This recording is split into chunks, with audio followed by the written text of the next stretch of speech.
They call Lord Yabashim El Shai, Bashim Rakwakadash. Double honor to the apostles, elders of great millstone. Peace and salutations to you. I come out there pushing the truth in all sincerity and honesty. Salutations to you and peace and safety to you. Hey, real quick, I know I'm just a regular Israelite, but I spotted, the elder Sakaran. Well, I'm not subscribed to him. The elder Sakaran did a video, Shalom Salakia, on went to close out to Dionysus. And he had some subject material which I wanted to kind of cover on too. So I'm going to just give a shout out to him and then I'm going to just go in on it. A temple where everyone and their mother living in Rome, all right, no matter what nation they are, they could go to this pantheon, this temple, and they'll find their God there. That's right. Now the elder goes on to talk about the pantheon and different customs. I just want to go straight into the scriptures real quick. This Habakkuk 2:15. Woe unto him that giveth his neighbor drink, that puttest thy bottle to him, and makest him drunken also, that thou mayest look on their nakedness. Now this is a figurative proverb, and that's what Esau has done. He's given his that strong wine, which is his philosophies, onto the other nations, and onto the number one nation that matters, the nation of Israel.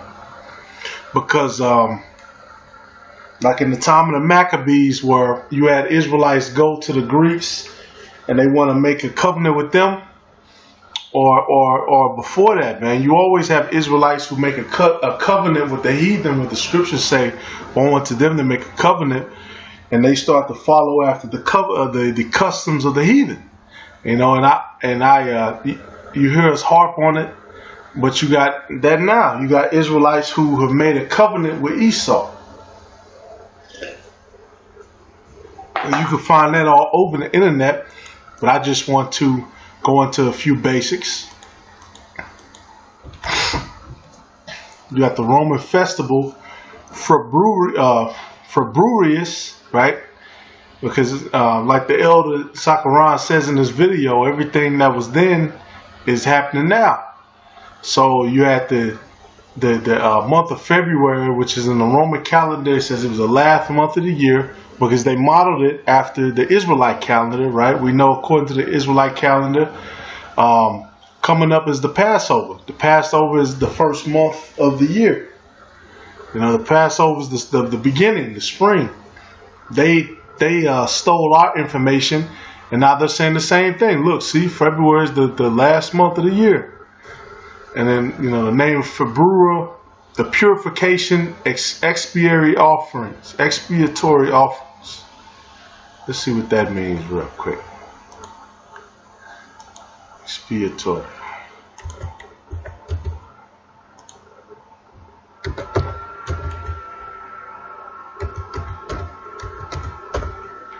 I should have had that pulled up, but having power to atone for or offered by way of expiation or propitiation. Right. So this is the time basically for the Romans where you're kind of you're getting everything out. You're trying to atone for yourself. Which that's once again they stole that from us, because around the Passover it tells you during the Passover you're not supposed to keep grudges or anything like that. That's the time to get it out your spirit. It marked the turn of season, with February 5th, the official first day of spring, bringing the renewal of agricultural activities after winter. And today I noticed it. It was damn 50 degrees out today. 50 degrees in February. Now it probably won't warm up until March when it starts to rain for real. But it just goes to show you, like I said before, everything that happened before is happening again. And then it's going to talk about the different days, if you want to go into them, you can go into them and study. Brothers were doing lessons on Lupercalia, which is Valentine's Day. The brothers in LA and the brother in Houston. And then you have other things as well. certain, you know, you have, you can go into it. You have certain customs and things for Esau. And then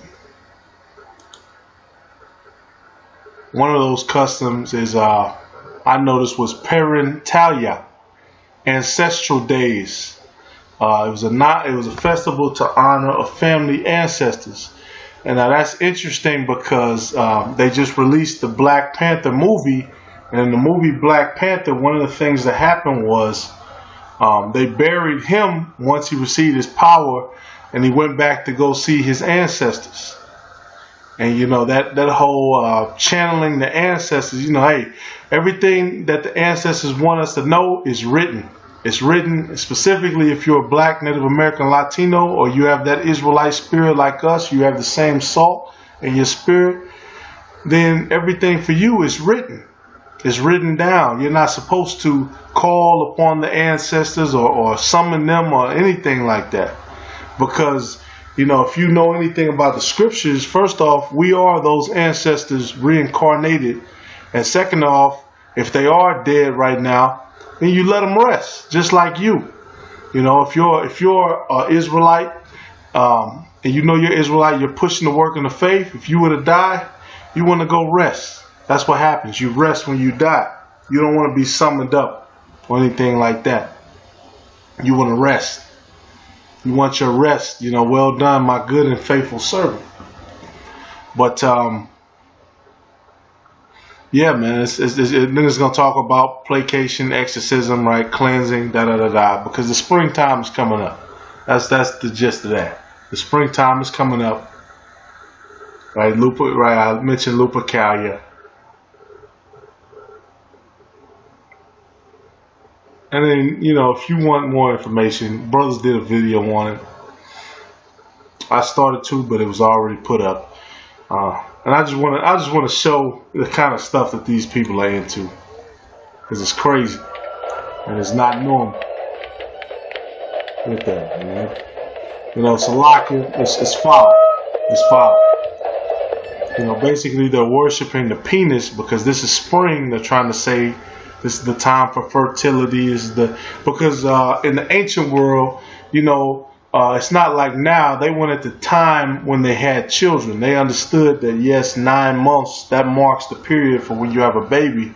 So right now you conceive that child, and then 9 months in the fall, that's when that child pops out. You know what I'm saying? And that's the whole harvest thing. You're reaping the fruits of what you were doing all year, blase, blase.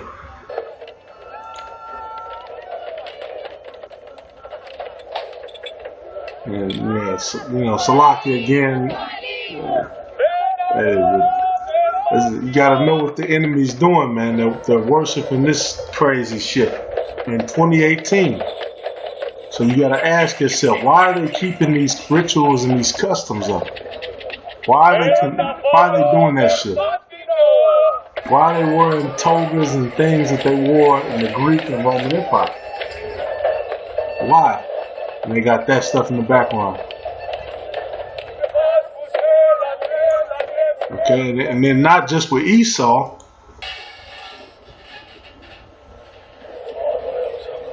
Sick shit. Sick.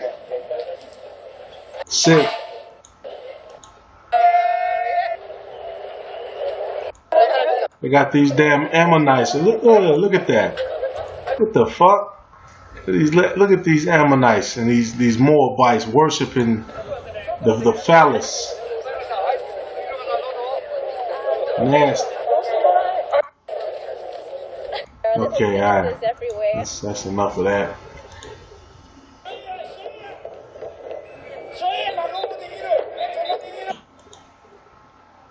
No, hey, you can go through it. You can look at this stuff. Thailand, more. I think I think they're Moabites as well, because all of that area is kind of Indochina anyway.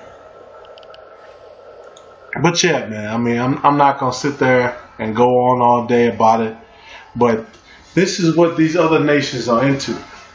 The scriptures talk about worship nothing in the heavens, worship nothing in the earth, The only thing we're supposed to worship is the God of the Bible, and we worship His Son as well, which is Yahweh. His son is Yahweh Shai. We're not supposed to worship this kind of shit. We're not supposed to worship penis or, this is the springtime. This is demonic. This is very demonic. Extremely demonic for them to sit here and worship a fucking giant penis. That just goes to show you the mindset of the heathen and why the Lord, once again, will yet choose Israel. Because, Israel right now, we're fucked up. We're in a fucked up state, but Israel don't do no shit like this. Israel don't go this far.